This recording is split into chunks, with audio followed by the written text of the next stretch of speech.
Hello everyone and welcome back to my channel and or podcast wherever you are watching or listening from. A few weeks ago I had the immense pleasure of speaking with Ekaterina Shelehova, who many people know from how she went completely viral on Italy's Got Talent singing her original piece called Earth Melodies, where she incorporates all of her classical background technique as an opera singer along with all these new very extended kind of techniques she used, and just is an absolute exquisite singer and makes the most interesting music. And we had a wonderful conversation about her whole life before she blew up, what it's like now having 1 million followers on Instagram and going on tour with the sensational kind of cinematic amazing group called Era, and being a vocalist for that group, and everything else that comes around with it. Her weekly schedule, a day in the life of Ekaterina Shelehova. We get into all of it. She's an absolute gem. She's so sweet and humble and extremely, extremely talented as a singer and artist. It was a joy to speak with her, and I know you guys are going to love this conversation. So please welcome Ekaterina Shelehova. Hello, everyone. Thank you so much for joining, whether you are watching or listening. I'm here with Ekaterina Shelehova, and we are going to get into everything about her life and career and approach to voice and all that. But first, I'm going to pass the baton to her and let her give you a little elevator pitch as to who she is and what she is up to these days. Oh my goodness. Hi, I'm Ekaterina Shelehova.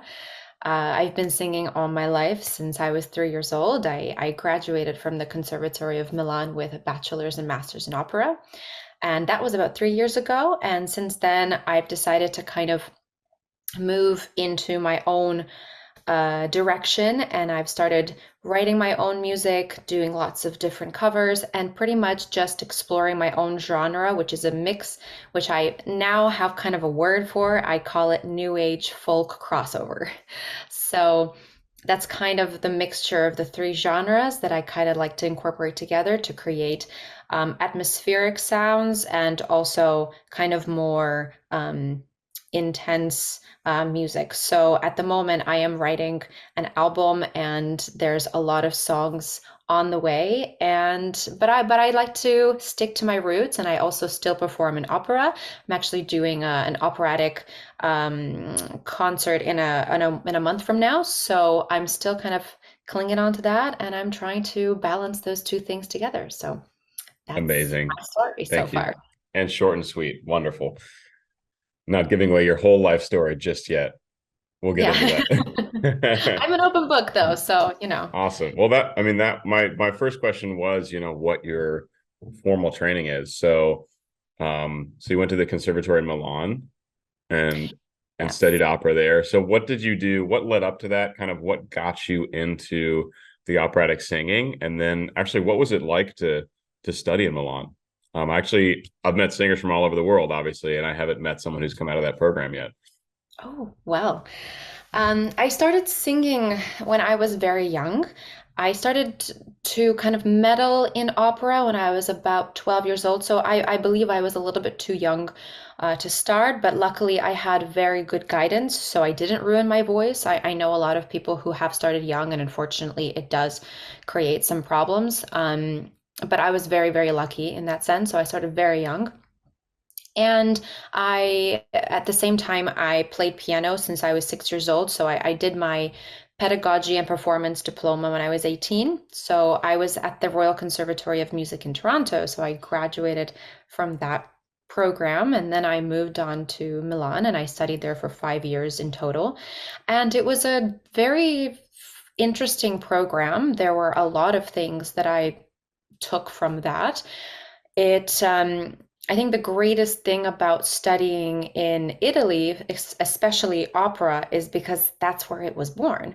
So learning the language and learning the culture and where most of those things were written, it really changes your mindset on a lot of them. So it really helped me in that sense. I was very lucky to have very, very great guidance throughout all the 5 years that I was there, not only from my musical, vocal teachers, but also my harmony teachers and my history teachers.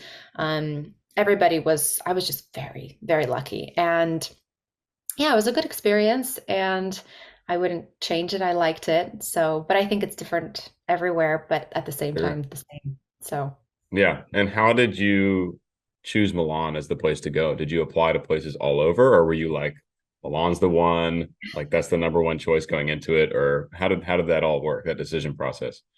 believe it or not, I was kind of hesitant about moving to Europe because I was only 17 when I graduated from high school. And then I had the choice to either apply to North American institutes or go overseas. So I actually applied to Eastman, Juilliard, and UFT, and I was accepted in all three.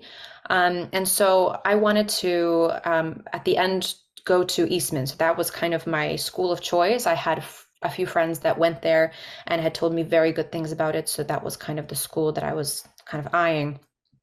But my father, who is kind of my biggest supporter and my biggest fan, and he really takes my career very seriously. He researched a lot of stuff, and he helped convince me that it would actually be a better choice to go overseas because it would help with the language and the culture and kind of absorb all those things that opera is really about, right? So it was a very kind of last minute decision. I applied to the conservatory. There were about 50 applicants, international applicants, and they only had 3 spots for the year that I was auditioning for because it depended on the year and how many people graduated the year before. And so I thought, no way, no way. And I stayed there for 2 months. I studied a little bit at this Italian school. I auditioned for the program, thought, it is what it is. If I don't get in, then I'll just come back and I'll go to Eastman. But I got in. So that was that. And then I just stayed. And that's how my journey began. In Amazing. So you did not know Italian before going over there? I did study it in school. So I did a course in school, and then I studied with a private teacher for a year after because I took a leap year after high school. So I kind of took that year to study, but it wasn't really to go anywhere. It was mostly just because of operatic repertoire and, being much more aware of what you're singing and all Yeah. of that. Helpful. Yeah, very. Yeah. How many operas does that program put on a year? And did you get to perform many roles as an undergrad, or do they kind of give most of the roles to the masters and other graduate students? So when I was there, I can't say about now, but they did roughly one or two a year. So Hmm. unfortunately, not that many. We Yeah. did have a lot of concerts and things like that, um, but not many productions. So in my first years, I was kind of in the choir. So we did Nozze di Figaro. We did, what else did we do? I think that's it. I think we did Nozze di Figaro. We also did Carmina Burana another year, so I was in the choir for that, where I pretended to be a mezzo, but that's another story. Um, and and then my last year in my master's program, I was actually Zerlina in the production of Don Giovanni, so I got to do one of my favorite roles. I also did a concert kind of version for my exam. I did Candide, so that was super fun playing Cunegonde. That was a crazy amount of fun, also because I could kind of flaunt my English around. So it was fun. And yeah, but they do at least one a year. And yeah, I was lucky to be in some of them, but How not many not people were in the program? Because one opera a year is like pretty slim unless they're doing like a triple cast for each show. Yeah, yeah. We usually did double casting, and the program, I believe it was around 100 people. 100 singers? Yeah, yeah. Wow. Yeah. So not that much, I was definitely expecting more. I'm not here, to trash talk my conservatory because I'm proud of where I went. But yeah, it was scarce, the performance time that we got with the theater, but it is what it is. Great. Okay. So Conservatory Milan, and then you go on to when did you go on, what was it, Italia's Got Talent? And Oh, then everything kind of, I assume, like shift. really catapulted and shifted. So before that, I assume you were looking at a very traditional opera career, right? Where you do the undergrad masters and you do the young artist programs, then you maybe do a fest contract and then start guesting. I don't know. What was your plan before? I'm really interested to hear that. And then how did basically going crazy viral on that show shift those plans? So I've always been a little bit of a black sheep in the opera community. So I never really, and this is so cliche, I never fit in, and but it's true. I never really felt like I was really in my space in the sense that I love opera and I love the aspect of acting out a character. I that was always a passion of mine to act out a character. I did a lot of musical theater when I was in Canada. So I started out with musical theater. I went into opera, so it was always a big passion. But I've always liked to improvise with different genres. And this was something that wasn't very, I mean, I wouldn't say it was looked down upon, but it was approached with skepticism a lot of the time when I would do that. And also a lot of the time I would like to do my own different kind of runs for arias and art songs, and unfortunately that was not allowed a lot of the time, so I would get reprimanded for that. And but I've always been, passionate about creating my own things and improvising. And I actually had a fantastic teacher in the conservatory who I think lit up that passion at one point because he did these uh, kind of little mini concert series where people would bring in poetry that they liked, and me and a couple other musicians would read the poetry, read it out, and then create a melody to it, just like that. And so it was like a little concert Hmm. of improvisation, and it was so much fun. And I realized how much I liked creating new things and kind of using my voice to create different kind of, I don't know, my own stuff. But it wasn't until Italy's Got Talent, because that happened during the pandemic. So I'm sure you suffered like any artist with cancellations of performances, and right, we were all in the same boat. Yeah. And for me personally, I had just graduated 6 months prior, so I didn't really have a chance to do anything pretty much. Um, I was very lucky to be in the icing program in China about 6 months before the pandemic, and that was life changing. But that was pretty much all I had really done professionally in the operatic kind of sphere, because I've been performing since I was 3. Um, so when the pandemic hit, I started to really kind of dive into my own genres, because now I didn't have anyone stopping me, and I didn't have my opera teachers looking at me and saying, "What is this? Don't do this." Hmm. And yeah, and then I applied for Italy's Got Talent. I thought, what the hell, why not? We'll see. I mean, they're probably going to say this is go home. But they liked it, so I ended up performing it. Of course, as you probably know, the TV shows are recorded a long time before they're actually released to the public. So by the time it was released, I had forgotten what I had done there, because it was half an improvisation. Like I had a structure, but at the same time, it Hmm. was half improvised. So I had no idea what to expect. I genuinely did not expect such a positive reaction. I thought it was going to be kind of like in the middle. And then, yeah, then my phone just started vibrating after the show ended. And yeah. Yeah. So it's so cool. I was listening to some of your stuff the other day. Obviously, Earth Melodies is one of the first ones that I was checking out, and it's really cool to hear you going from such radically different vocal techniques Mhm. in that. And like, how did you? Uh, what was your method for experimenting with those while you were training as an opera singer? Like singing with like the throat singing and the more gritty sounds and the sounds that are like less traditional and certainly not heard in the opera world ever, because like you're talking about, opera is all about just pure efficiency of sound, purity of tone. Like that's it, because you have to do it for 3 hours over an orchestra with no microphone. How you kind of integrated the different styles of singing while you were training as an opera singer. So how you started working on these throat techniques, for example, while you're pursuing this like hyper efficient, very powerful operatic technique. Yeah, so I actually started with folk music when I was very young. So I sang old kind of style Russian Slavic folk music, which comes right deep from the chest, and the vibrations are very low.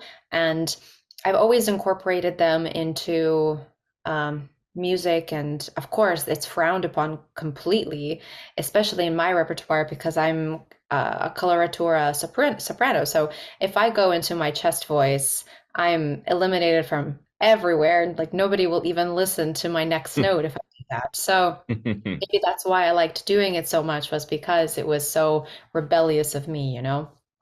So I've always liked to train um, everything. And for me, when I was studying in the conservatory, like I said before, my first teacher had told me, if you have the proper technique, you can sing anything. And I completely stand by that statement, because for me, as soon as I knew the proper technique and I knew the breathing and I knew where the sound was coming from and how to properly create it, then it was a piece of, I wouldn't say it was a piece of cake, but it was definitely much more, it was easier to then incorporate all the other types of sounds and create kind of the mashups without hurting myself, without doing anything kind of bad to myself, I So guess. you could Yeah. go, that's amazing. So you could go from one to the other in like the same practice session and not have it affect you. I mean, in the performance, you do that, right? You have this introduction that's Yeah. the deeper throat style thing, and then you go into, beautiful, totally efficient, like super high head voice singing, and there's no grit whatsoever. Mhm. So, I mean, that definite, I can't really stand by that and say that that is completely healthy or something that we should be always doing.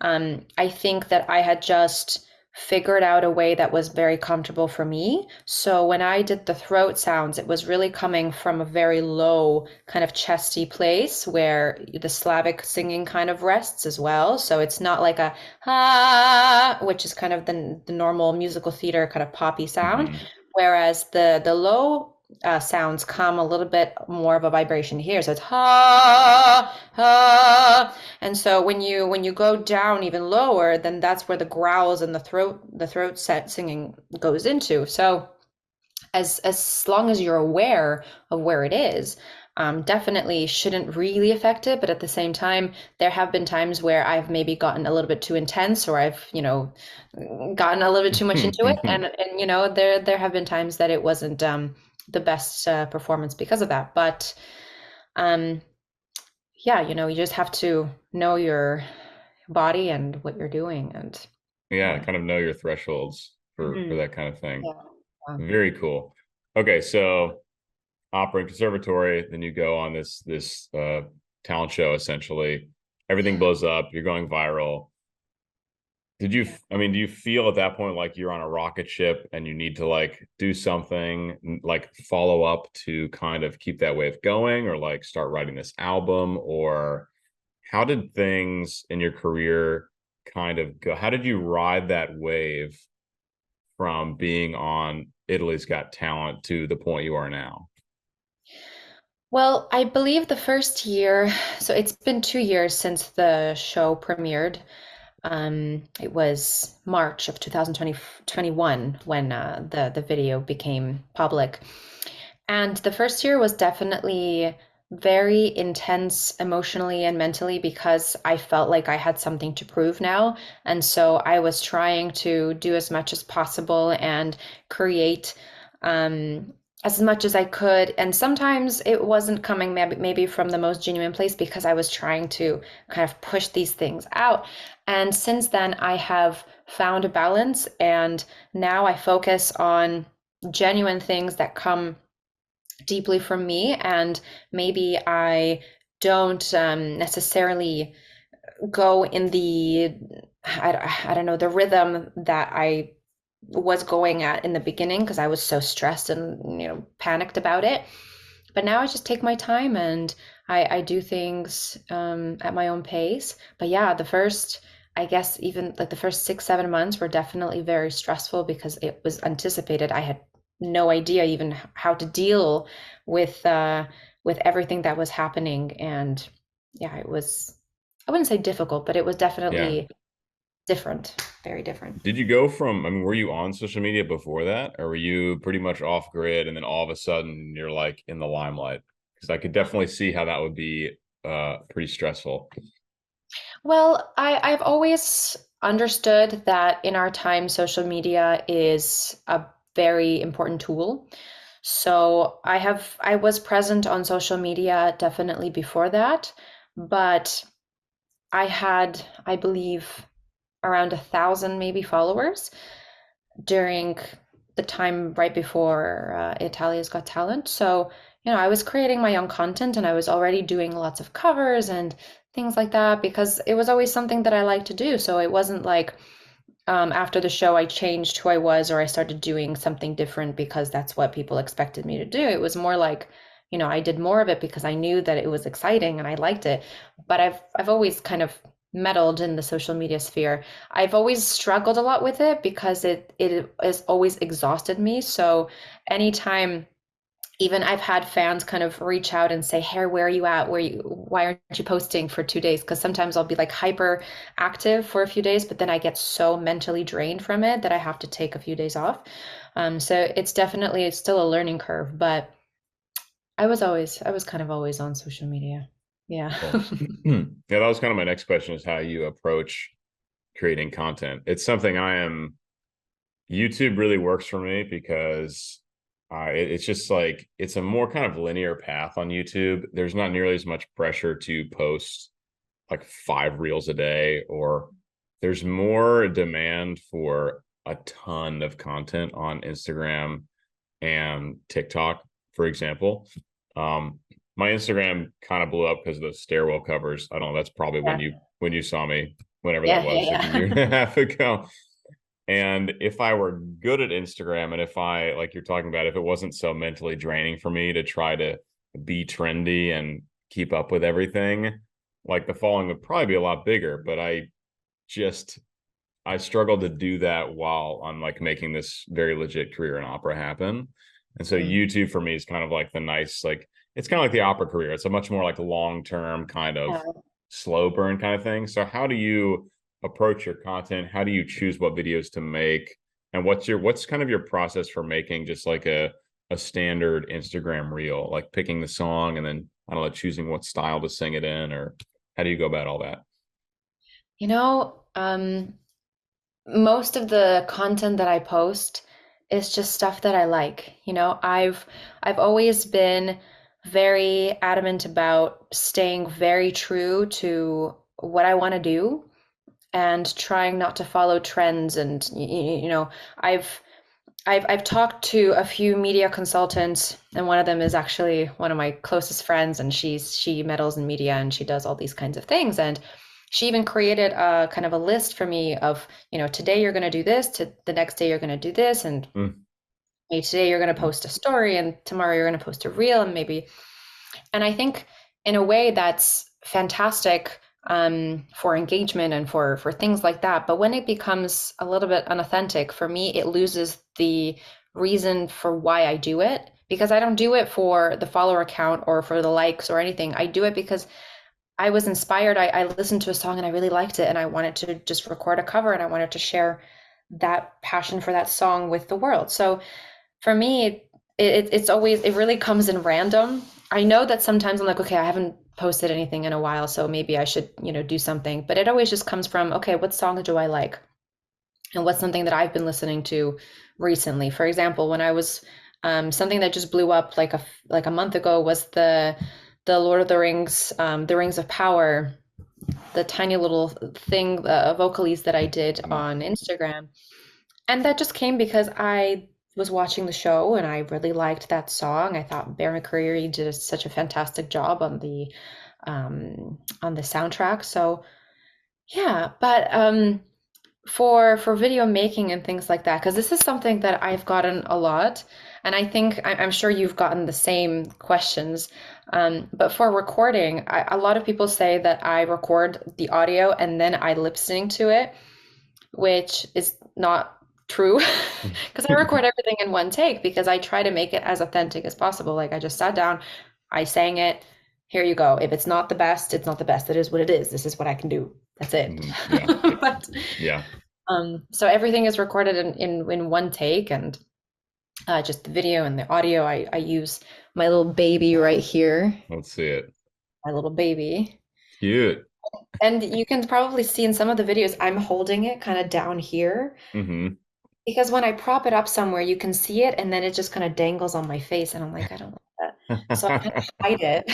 And so people sometimes accuse me that like you're lip singing, and I'm like, it's right here. It's in my Mm. hand. So so So yeah, it's that's all my live. So it's all live one take, but you've ascended beyond just recording on the iPhone or whatever. You at least have a yeah. microphone. Yeah, yeah, yeah. Yeah. No, and I you probably feel this way too. It sounds like I know people they have very polished like these wonderful TikTok videos and Instagram reels that are, you know, put in a digital audio workstation, edited, compressed, tuned, everything, and then they lip sync to it. And to just make a reel, it takes hours, hours and hours and hours. And I'm like, for my stairwell videos, it wasn't. It was just the iPhone. I just hop on the stairwell, put the Yeah, and look, I iPhone, mean, shoot it, it. the authenticity just Yeah. came through, and people loved that, and I loved it too. So Well, thank you. I've been meaning to try to find some spaces where I can do more of that because I did like doing that. And I was always happy. Like I wouldn't post something I wasn't happy with just because it would get some likes or something. It was like, I'm like, oh, I really like how this sounds. This acoustic environment or whatever. So I would like to get back to doing that at some point. I think I will. you should, because I really liked that, and it brought me back to when I was in high school. We would always, the nerdy kids, we would hide in the stairwell at during break, and we would just sing and harmonize in the stairwell. For the cool kids. Yeah, So. absolutely. Um, what are some, so you have like a major following on Instagram. It seems like that's where the most people have found your work. What are some pros and cons for you in having a really big Instagram following? Because it's different for each medium. Like if you have a huge following on YouTube, if you just don't really deal with the comment section, then you're just there's just not much to do there, right? But Instagram can be a lot more interactive, especially with DMs and stuff like that. Things are kind of more in your face. Mhm. So like what are some pros and cons for you? What are some really cool things, maybe collaborations or ideas that have come from a big Instagram following, or what are some, maybe more of like the darker side of having nearly 1 million followers, which is wild. It's wild. I don't know how that happened. Um, Practically overnight too. So I don't know. I have no idea. I don't know. But I I've never really thought about the negatives because there's not many that I have noticed to be um, you know, oh gosh, sorry. My brain just shut down for a second. Wi-Fi went out, sorry. Different kind of power went out. Yeah. No, but for the most part, it's always been very positive. And the people that have kind of reached out and have followed me, I believe, have done so because they experience something with the music that I create that I feel as well. And so for example, I rarely ever get people that write inappropriate things. You know what I mean? Hmm. Like, I think I could count on my two hands how many times I've had that happen to me in the last 2 years. Really? Yeah, yeah, That's honestly shocking. yeah, Because there's so many weird, aggressive people on social yeah, media. yeah. That's why, but I think it's also because I curate my content a little bit um, to make sure it only focuses on the music, and I try to stay away from different types of topics or my personal life. I try to kind of make sure. So I guess maybe that would be kind of a positive, but kind of a negative at the same time, because now I can't really share a lot of stuff that I used to share. Mhm. And when I do share it, I share it with the private friends, you know? Yeah, yeah, yeah.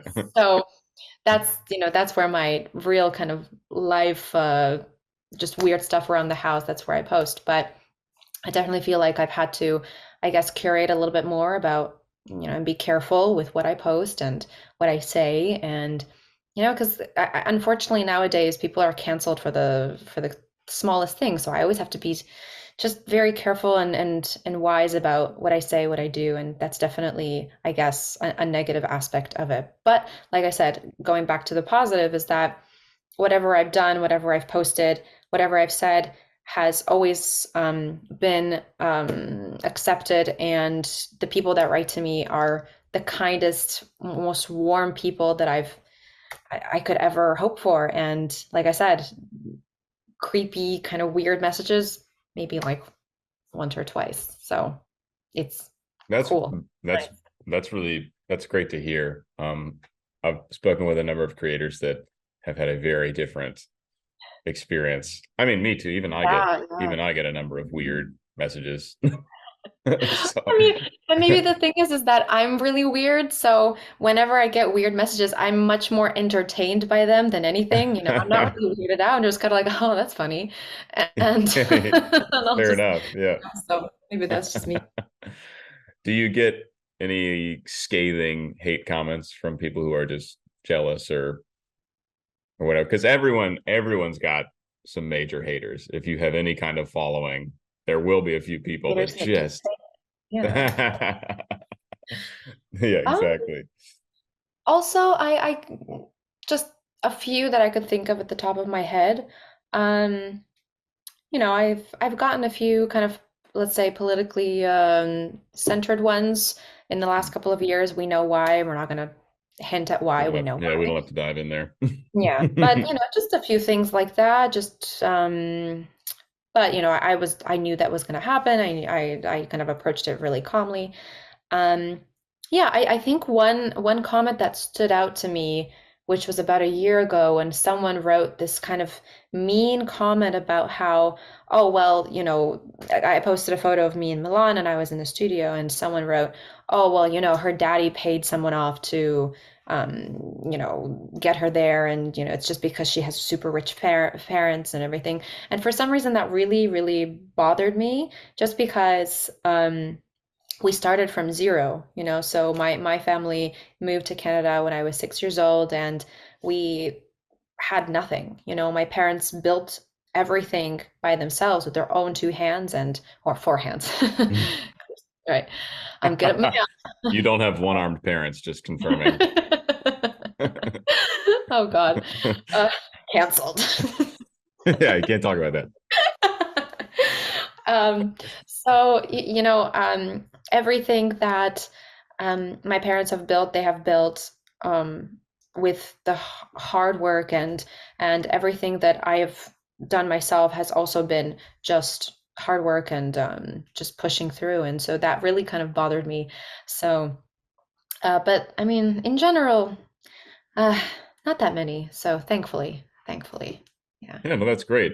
And do you spend much time reading comments and responding to people, or are you more of like a post only? Like I definitely lean more towards post only. I do make sure to read some and respond just for like because the fans deserve it and it's really good to be engaging with the people who are supporting you. But there's definitely there has to be a line in the sand somewhere because I know people who just go mad reading all the comments and then getting super upset with anything that's negative, right? So Mhm. what's your approach to because you get tons of comments on your stuff all the time. So what's your approach there? Well, I try to read as many as I can. I try to respond to as many as I can. Sometimes a comment will, reach me very deep and I will respond. I might even, message them privately to respond to some question that they might have had. Um, it is definitely difficult, especially when you have so many other things to do. But Yeah, I try to stay on top of that. I try to read them. And the good thing is that I have all the comments kind of appear on my phone. So I will kind of like read through them on my phone, like not even going into the app, but just like on the screen. And I'll just kind of read through them all and be like, oh, that's right, and I'll click some of them and respond. But for private messages, especially when I get DMs, um, I mostly try to respond to as many as I can, just because for me, it's been 2 years since I've been kind of more visible on the webs, and it still boggles my like it doesn't click with me, and I don't think it ever will, that someone took the time of day to write to someone else who they don't know, and to write nice things and to write things that they felt when they listened to your music, and the fact that someone took the time of day to do that. And I want to also take the time of day to respond and say thank you for taking that time to to say these nice things, because I don't know, I mean, crazy. It boggles my mind. It So, is. I Yeah, try. no, I try my best. it really is an amazing thing.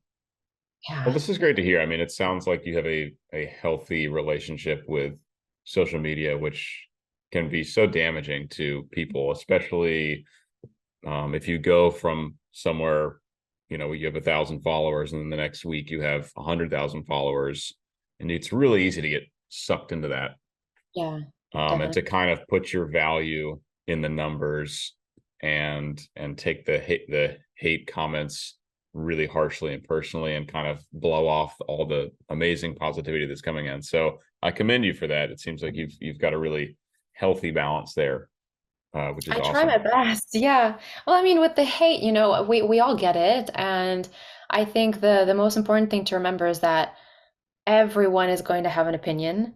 Mhm. Everyone. And at the end of the day, you have to take into consideration whose opinions you value the most, right? These people that don't know you, they don't know where you come from, they have no idea who you are, and they're just assuming and judging from one little thing that you posted, or people around you who love you and who are happy with what you're doing, and yourself as well. If you're happy with what you're doing, I think that's the most important thing, and Yeah. everyone cares. Piggybacking off that, we had this wonderful like industry chat with two of the faculty members here, two sisters, Nino and Tamara Santakidze. They're Georgian, and they were talking about having like your own boardroom of people, like your own boardroom for your brand and your artistry, especially when you get to the point where you have a lot of people following. Like in this context, she's talking about people who get it really big in the opera world, like opera stars. And there's going to be scathing reviews, and there's going to be people telling you, oh, you're not a mezzo, you're a this or a that, and you just have to have your own, they called it boardroom, of like trusted people, Mhm. friends, family, vocal coaches, voice teachers, conductors that you trust, and then the rest is just noise. Yeah, And i really exactly. i really liked that analogy they I used. agree with that. That's a good analogy. Yeah. Right, yeah. um More on the opera. So how, because you said you're very much still interested in doing some amount of more traditional opera performance. I think you have a Carmina coming up. I think I saw that on your Oh website, yeah, right? December. Carmina Yeah. Burana. Awesome. Super cool piece. So yeah, what is your training like? I mean, are you still daily training for the operatic career? How do you kind of balance that with all these other things you want to do? Yeah, so my opera training is daily, definitely. But I've uh because I train every single day, well, I try to. We'll all be liars if we say every single day. Nobody trains every single day. Don't lie to yourself. It's also Come good to take days off. on. Yeah, yeah. It's healthy. Yeah. It's healthy, yeah. Um, but because I train the voice every day with operatic repertoire, I think that's the best training that I could do for my voice. And so Hmm. since I train it every day with the proper technique and with the proper breathing, all my other oh my gosh, all my other repertoire just kind of clicks into place, just like this. So even before my shows where I do my own repertoire, I always warm up with more operatic style warm ups and things like that, because that's the way my voice wakes up and works the best. So yeah, it's not been a big issue kind of mixing the two or balancing the two. I think the biggest difficulty for me was balancing like repertoires. So going from an operatic performance one day and then singing completely in a different technique and different manner and style the next day is challenging not only physically but mentally. But it's also been just fun to be able to do that. Like for example, I did 3 shows back to back.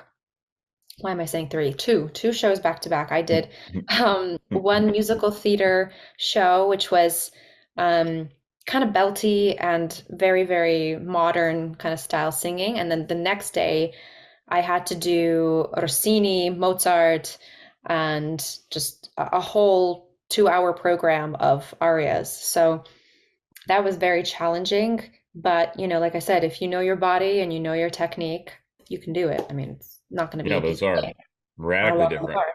But I yeah, I talk yeah. a lot about the differences between musical theater and operatic singing in my analysis videos. And it differs for voice type, right? So like, I'm a bass, so I'm singing always in chest voice in opera, just like stretching that chest voice up, like everything. And then you are the total opposite side of the spectrum in opera, where you're trying to pretty much avoid that entirely. Within musical theater is going to be like very chest dominant singing, like stretching that chest voice up for those high belts. So Mhm. that, I mean, in your case specifically, going from the rep you'd sing in musical theater versus the rep you're going to be singing as an opera singer, that is like very different, like entirely different styles of Yeah, singing. yeah, yeah. Very cool. Yeah, even though I do, when I do musical theater, I try, because my belt is actually quite low, so my break is at a B flat. Hmm. Um, so it's, I'm kind of almost an alto when I sing in my chest voice. I don't get very high, I get very low, so I can sing quite low in my chest voice. Um, but so I like to mix. So I mix those belts with my head voice, so it's not too forceful and it doesn't kind of come out too belty. So I kind of incorporate my own style, I guess, even in the musical theater Yeah. repertoire. Yeah. It can, even with good technique, if you're stretching your chest voice up really high, it just is taxing for the Yeah, of voice. It's course. it's why people Absolutely. say like a tenor only has so many high C's. Like that's actually kind of true. Yeah, yeah, If you, because that is an extreme part of the chest range, even for a high tenor. yeah. Um, so yeah, definitely that's smart. Do you feel like, how does that affect the power? Because obviously you get more power if you keep extending the chest voice up. It gets more and more like yelly. Mhm. So how does that affect? I guess if you're microphone in musical theater, it's probably okay. But how does it affect the timbre and the power when you go from that mix, or when you go from that full chest singing to that mixed kind of singing? Yeah, so of course, the sound becomes a little bit different than what you would hear, in a true belt. But that's why I kind of try to avoid very belty songs in general, just because I know that I could sing them in that mix, but it just wouldn't sound the same. So I focus a lot on kind of old style repertoire, like The Sound of Music, My Fair Lady. I mean the newest I'll go is like Les Miserables, Hmm. um, things like that. And so when I do sing the kind of belty ones, they do sound a little different, and it's up to the audience to say if they liked it or not. I think it sounds good in its own way, but definitely it does change the color and the power of it. For sure. Cool. For sure. I appreciate you nerding out with me about vocal stuff. Are Um, we something not singers? Is that not what we that's do? exactly what we do. So here's another question. If you, let's say you're doing a song that has some belting above that above the high B flat, do you start mixing before you get there so there's like a smoother blend, or do you kind of carry the chest voice up as high as you can comfortably and then switch? Mm. I actually start mixing around the F. So Okay. that's kind of where I start to get a little bit airy, and I try to keep it very high in position. So Yeah. right from the F, then I know that when I do get to that B flat, then it's already kind of half mixed. And so when there's that passage, I mean the break between the two, the chest and the head, you can't really hear it at all. Otherwise, if I do push till that B flat and then I go into the mix, then you can really hear the difference. And then people are like, oh, what just happened there, right? So, and it's kind of like an illusion. You're kind of I was just tricking. about to say Yeah, illusion. yeah, I was just about to say yeah. illusion. Yeah, you're tricking the audience into thinking that that's what your voice sounds like in your chest voice when you're singing through those kind of Yeah, passage notes, F, G, A. And then when you get to those belty notes, people just think that you're still in your chest voice because that's what your sound was yeah. like in the lower register. So, Especially if the intention's there. Because you yeah, can everything with your body and face, you can make it look like you're building up to this yeah, like gargantuan belt, and it's like, oh, I'm just mixing. yep, yep, yep. All in the struggle. You got to look like you're struggling with that note, like Isn't that the and funniest thing about singing? Like if you're singing well, it should be so easy. But yeah, you get like the rock face as if it's like, you yeah, know, like it's the taking everything out of your body when it's more the body is working and this all has to be completely free. yeah, yeah, Awesome. definitely. So traditional opera. Do you have goals to perform? Like I know you've got the Carmina coming up, but do you have goals to perform like full roles in opera houses? Like, do you have a dream like all of us to, perform at La Scala as like a main stage singer someday, since you went to school in Milan? Yeah, well, I mean, it's always definitely been my dream to perform at La Scala. Um, so I already do perform a lot of kind of solo roles. I just did Gilda a few months ago, and I did Adina from El d'Amore. So Oh, where, I where did yeah, you where were you singing? I was singing Rigoletto. I was singing in a city called oh my God, I should have known this. I should have prepped. I did not prep. My goodness, it's a city in Italy, but I'll write it down. Maybe you can. Okay, put it in the bio. Yeah, it's in Lombardia, so it's kind of near Milan. Cool. And and then I did Adina in Monza, which is also super close to Milan, and there's a communal big theater there. And yeah, so I still do kind of solo roles, not as much as before. Before I did a lot of ensemble and did a lot of small roles and but yeah, I mean my dream is definitely to perform at La Scala, but my dream is to perform like my own kind of repertoire at La Scala, which is impossible. Whoa. It will never happen. But it's a dream, right? You That's can a dream. that's a good moonshot goal to have. I'm sure the Italians will throw tomatoes at me because they're the most. I don't know how it's like in North America. I've only seen a couple of operas in North America just because excuse me, can we talk about how expensive the tickets are in North America for opera? Like, come on. In Italy, I would go to a show like once a week because I would get the tickets for 10 euro. And of course, you would be in the Galleria up in the top and just Mhm. standing the whole time, but it was worth it because you got to see a show at La Scala for 10 euro. So Yeah. I was there so often, and the Italian public is definitely not shy to show their opinions. So there have been times where people have been truly like heavily whistled at after Mhm. a performance. So yeah, that's just the one thing that maybe would deter me Yeah. away from doing that. No, But Scala maybe Scala is notoriously that it is plug it my. is So uh-huh. sorry. You're good. I thought it was plugged in, but it wasn't. So Can't have another crash. nope, nope. Yeah, Scala is notoriously like the hardest house in the world for that kind of thing. I know it's a big like for American opera singers who are very, very well trained. Like the rest of the world does love American trained opera singers because there's a bunch of amazing training in this Oh yeah, country. yeah, But definitely. the biggest fear for American singers is performing at Scala because like if you're Italian isn't perfect, like if you don't sound like a fluent Italian speaker, singer, yeah, you can get wrecked on that stage and booed Oh and yeah. whistled and whatever else. American houses are not like that. There's definitely a much more polite crowd. It's the funniest thing about America and the whole opera scene because it's not like a popular thing here. Like Mhm. every tiny city in Europe has an opera house, like a functional opera house, and like I think there's like a little over 100 houses in the US or something, like 6 to 8 major houses. And of course, because it's America, even though it's not popular here, we have the biggest opera houses in the world by far. Yeah. Like I think Scala's a big house, a really big house for Europe, and it's like 2100, 2200 seats or something like Mhm. that. I think the Met is like 4400. Houston Grand is like 38. LA Opera's 38. San Francisco's almost 4,000.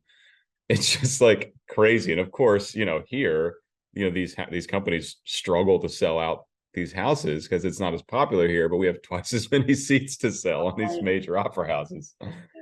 It's hilarious. It's just like a little vignette of America being stupid. No offense to my homeland. Yeah. Careful. We've had some cancelable moments so far. I know. That's okay. That's okay. Um, okay, so obviously you want to sing at Scala and probably plenty of other major houses. What are some dream roles for you? Ooh. My biggest dream role is Oscar from El Ballo e Maschera. Oh, I even it's a named great my, piece. yeah, I even named my first dog in Mm. honor of that role. Mm. Love, I love Il Ballo e Maschera. That's one of my favorite Verdi operas. And Oscar was just always a character that I've really enjoyed singing. So to be able to perform that role would be super fun. And it's not a challenging role, right? So I mean, I could do it right now, but I've just never had the chance. I've never seen any auditions or anything like that for Il Ballo di Maschera. So maybe one day. Um, I also really like Rosina from Il Barber di Seviglia. So even though I'm a soprano, I still want to, do that one day. And yeah, I always really liked comedic characters. So Norina from Don Pasquale, Adina is my absolute favorite to play. So I've done Adina, I believe 4 times now, and it is my absolute favorite. Mm. Alongside the Spina from Il Così fan tutte. Mhm. So all of those comedic characters are my favorite. I'm not a big fan of the damsel in distress ones, as much as my repertoire is mostly that. Mhm. Fine. It is what it is. We Yeah. gotta deal with it. But I've always really liked the kind of more complex evil, or at least kind of bad kind of sided characters, Yeah. such as, the Spina, if you think about it, she was a little bit of an imp throughout the whole opera. So Yeah, true. It's so you said you called yourself a lyric coloratura, a light lyric coloratura. I would say kind of a light coloratura. Definitely with age, I've noticed my voice kind of taking much more shape. And I believe my voice has gotten a little bit more volume and a little bit more heft. So I would say kind of a regular coloratura. I wouldn't call myself too light anymore. Mhm. Um, but yeah, kind of sticking to that Cool. that name. Awesome. Yeah. Okay, let's pivot. So I know you've I think recently joined as a singer for Era. Is that's what it's called? That's how to Yeah, pronounce it. Okay. yeah. Just checking. And I know you guys are going on a big tour Mhm. soon. So like how did you get involved with that group? I listened to I think I'd actually heard some of their stuff before because I was on YouTube the other day listening to some super cool music. Yeah. Really like truly amazing. And I see why you are with them. Like I feel like it just fits right in with what you're already doing on your own, like that kind of epic, um, multi-style singing. Yeah. Very cool. So how did you get involved with them and what's the whole scoop there? So, about a year ago, Eric Levy, who is the composer and creator of Era, he was looking for new performers for the tour that was happening in 2022, in the end of 2022.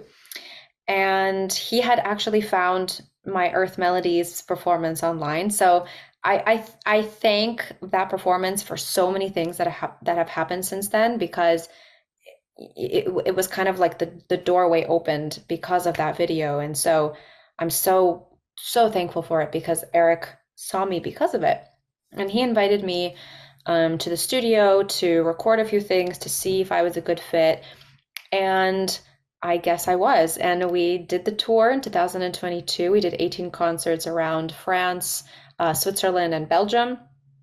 And you're completely right. I do feel like what I do clicks very well with Era. I grew up with Era, so my father is a huge fan of Era, and I listened to their music since I was 6, 7, 8 years old. Mm. So you can imagine when I got the email, um, my dad, who was my manager at the time, he was receiving the emails as well, and he called me. He's like, do you see who just emailed you?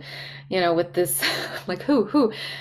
And I could not believe it. And I remember the first time I was talking to him on the phone, my hand was shaking. I was like, okay, hold the hand still. And Awesome. and then when I met him, I was so starstruck because he is the most humble, most kind musician individual that I've ever met. So not only was it musically satisfying to work with Eric Levy and the rest of the team, but it was also fantastic because everybody on that team, especially Eric Levy, were phenomenal people, and I'm just grateful, so grateful. So yeah, we're doing a new tour in the Amazing. beginning of 24, and I hope, I mean, I'm sure it's going to be a blast, just like last time. And yeah, the repertoire is like I said, it's like a mix because what he does is he uses Gregorian chant and he moves that into a kind of a rock sphere, and so it creates this genre of these two contrasting things that for some reason work really well together, and that's what I try to do as well. So we connected in that way. Amazing. Let me know if you guys need a bass at some point. Oh yeah, I will. So cool. Okay, so that's really exciting. I'll let you plug the tour a little bit at the end as well for anyone who's listening from Europe, which surely there will be people listening from Europe. So aside from doing your own rep at La Scala, got this goal way up here. What are some other, if you have any, some like specific goals you have for your career, for your artistry? Well, my biggest goal right now is to be able to perform a tour with my own music. So, because I've been writing a lot in the last couple of months, I've been joined by a fantastic composer and writer, Ron Lapata, and Andrea Cozzo, who writes the lyrics, because you would not like to read my lyrics. They are, see the bird in the tree, he is singing to me, tee hee. That's pretty much Sounds where like a hit. I actually cut that was a plug for my next Oh, single. okay, yes, bird in the tree. Be looking Yeah. for it. And so we've been writing a lot, and so there's so much to share. And I hope that, I mean, my biggest dream is to be able to tour and to sing my own repertoire and to share that with people because it's a part of me. Every song means a lot to me. So yeah, my biggest dream is to do that and for people to like it and for people to connect with it. So. Amazing. Super cool. Okay, writing process for your original song. So you said people help you with the poetry or the lyricism, but where do you start? Where do you start when you're writing a new song? Are you noodling around on the piano and you do something you like, or how does that all work? I definitely noodle around on the piano very often. I will use that word from now on. I like that. Excellent. Good, good. So it does start with the piano because I do start with melody first most of the time. Because for me, it's always been about expressing myself with the melody. I've never been really great with words in general. You can ask anyone in my life, any past partner of mine, they're like, she's not good at using her words.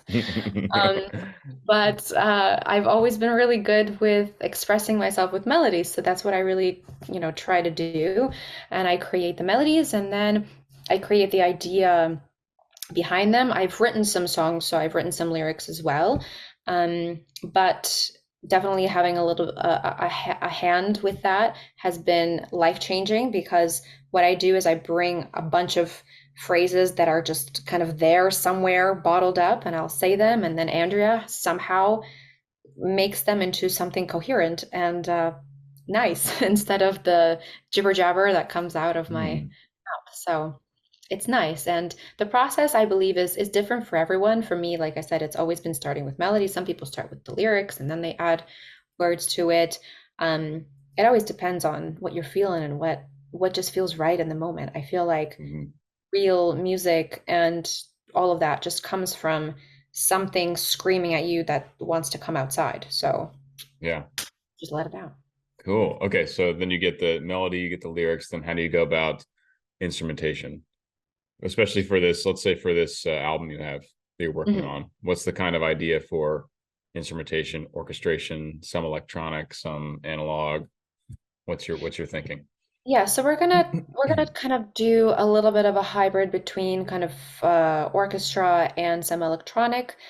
There are some songs that are a little bit more classical in the sense of I want it to be just natural instruments. I am trying to stick to organic sounds, so as kind of if we do incorporate electronic, it's only to add a little bit more of that kind of new age feel to it. A But synth in general, drone kind of yeah, thing. of Yeah. course. I Hmm. mean, I love that syndrome. Have you Love a noticed? drone. Love a drone. Half of my songs are just with a drone. That's fine. They're so cool. They just work. If you sing a melody over a drone, it is automatically cool. Yeah.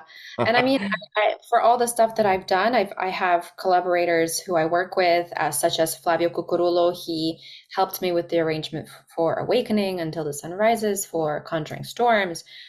So he's really the mastermind behind it. I'm just kind of singing something in the middle of that. And Panos Topalidis from Greece. We did Savage Daughter together, which just reached its milestone of 1 million streams on I Spotify. saw Just that. Congratulations. yeah, Yeah, so that was amazing. really cool. Very cool. And as well as Emmanuel Tedeschi, who also arranged a song for me. So I mean, I have so many fantastic, fantastic people who I'm working aside, beside, Working beside? beside, Working beside. working beside. Yeah. Yeah, or English. Come on. That's it. That's it. Yeah, so I'm very lucky that my ideas and all of that can blossom into something whole because of the other people involved. You know, we always see the performers as this one person, but we have to remember that there's another at least 10, 15, 20 people working behind them that are helping with the process, and those people matter as much, if not more, in my opinion. So, Yeah, the team. Gotta have the team. Takes teamwork to make the dream work. I don't know if you've heard oh that yeah, before. That's another one. I got that Um, tattoo on my forehead. exactly. How many of these people do you get to work with in person, and how many are virtual? So I've met them all. So we've done some collaborations in person and some on Zoom call and the fun stuff. Mhm. So yeah, it just depends on the situation. For example, Savage Daughter, we recorded very randomly because I was there to do a cover of Invincible from World of Warcraft because we nerded out over this Cool. passion for World of Warcraft because I played for 8 years. And so we did that cover, and I was humming the song for like 3 days, and he's like, "You need to stop it. We need to cut it out, or you're gonna record it, or you're gonna stop." So we ended up recording it, and so we didn't really think that it was gonna have so much impact as it did, and you know, we like any none of my songs have had any kind of promotion or anything, so it's all just been organic kind of growth, and so we didn't expect such a big growth with Savage Daughter just after 2 months, but it happened. So. Yeah, so there's that. Amazing. Super cool. Okay. Outside of music, do you have hobbies? How do you unwind? What's your preferred method of taking time off from the grind? So I guess my most constant hobby is definitely fitness because I did gymnastics for 8 years, semi-professionally. So I was kind of on the road to be kind of put on the Olympic hold kind of program in Canada. And then I had to kind of decide, right? I had to choose either it's gonna be music or gymnastics. So sport has always been very important to me. Definitely in the last couple of years, I've kind of been slacking off, but that's my, I guess, biggest hobby. Just because I love sport and working out and running and yoga and uh, high intensity interval training, which is like my favorite thing in the world. So yeah, I love all that kind of stuff. I've been really into cross stitching lately, so I Hmm. cross stitch every night to unwind. I do it for about an hour or two, or three or four. It depends on Oh. the day. Until like 2 a.m., my mom will be screaming from upstairs, Katja, go to bed. I'm like, I'm almost done this thread. So I like to read. I don't read as much as I used to, but I try to read. That's also a hobby of mine. Just trying to sound intelligent, very smart. I Yes, read I read sometimes. 6 hours a day. Yes, Just read the encyclopedia for fun. It's whatever. yeah, just like nonfiction biographies of scientists and scholars, not Harry Potter or anything like that. No, nothing silly. No hate. No hate on Harry Potter. Awesome. Okay. I love asking this question. It's a day in the life question, but a day in the life usually doesn't make much sense for people like you, people like me, a lot of people I talk to who it changes so much depending on the projects you're working on. It's not like 9 to 5, you're just doing one thing every day. So, what does more of like a week in the life look like for you right now? So right now it's quite relaxing in the sense that I'm not traveling in this month, so I'm just kind of taking time. In a week, I try to work out at least 4 or 5 times because I try to think of that as part of my career, taking care of your body, taking care of your emotional state, which comes from taking care of your body as well. It's so important for us artists, especially. So that's kind of part of the job. Absolutely. Practice at least 1 or 2 hours a day. Um, I try to kind of put in some time for creative process, so I'll listen to some music and see if anything comes up of my own and things like that. Um, yeah, so it really depends. When I'm back in Milan, I do have lots of errands to run there all the time, so I'm always moving around and yeah, so it really depends. But at this point in time, I'm very kind of loose and I'm able to spend my time with family and with my dog, and it's been great. So it's hard Awesome. to think of like a day, Mhm. a week in the life. I I don't know know. even a week is tough because Yeah, it can because you go never know. anywhere. Like if you're traveling, then your whole week is just airports, airports, airports, sing, Mm, sleep, airports, airports. Which exhausting. is, yeah, which is exhausting. But I love flying personally. I really enjoy the travel time. So for me, it's everything is fun from the beginning till the end. Um, but and right now it's just sleep, run, Mm. walk the dog, sing, and just get as much done as possible. So, So, do you have anywhere else in the world you want to live? Are you think forever in Canada? well, at the moment, I'm kind of between Canada and Milan. So I've been living in Milan for 8 years now. I just spent a little bit more time in Canada. Hmm. Um, but I love Milan so much. I don't think I would ever move away from there. It's my favorite city. I've been to many, and I always gravitate back towards Milan. Um, hmm, thinking. Um, maybe when I'm a little bit older, I would love to move somewhere in the countryside or somewhere near the sea. Um, I really liked uh, the Eric Levy. He lives in a beautiful city called Collioure. Collioure, I think I said it right, in France, and it's right by the seaside, and it's the most gorgeous little city, and I fell in love with it. So maybe when I'm older, I'll enjoy that peace and quiet. But for now, I need the chaos. So Yes, it's I'm in the time big for city. yeah, it's Yeah. time for chaos. Um, I've actually spent a decent amount of time in Italy, probably like 3 or 4 months total. Ooh, did a study abroad in Florence in 2016, and we went all over then. And then I did an opera program in Lucca a couple years after mm, that. So I was in Lucca for like 5 weeks, I think. I was just back for a wedding in Italy in Brindisi, way in the south, which was okay. lovely, just I'm like sure. absolutely stunning. It's like definitely want to go back there. And Yeah. I went to Italy when I was like 10 as well. Um, but I really have big dreams. Hopefully, not that far from now of having a villa in northern Sardinia Ooh, near the yeah, sea. That is like definitely. my number one. That that's a great place to kind of, Yeah, it's yeah, just it's perfection. yeah, definitely. Okay, so in this, well, actually, I think we've probably answered, but so I have patrons submit questions, people who support me through Patreon, people of the higher tiers submit questions for these. We might have answered all of them already, but let me just Oh, I do. I just remembered that I have a driver's license, driver's test at 1:30, but it's okay. It's okay. yes. So how much time do we have? And I'll taper it down. I think we have We have 7 minutes.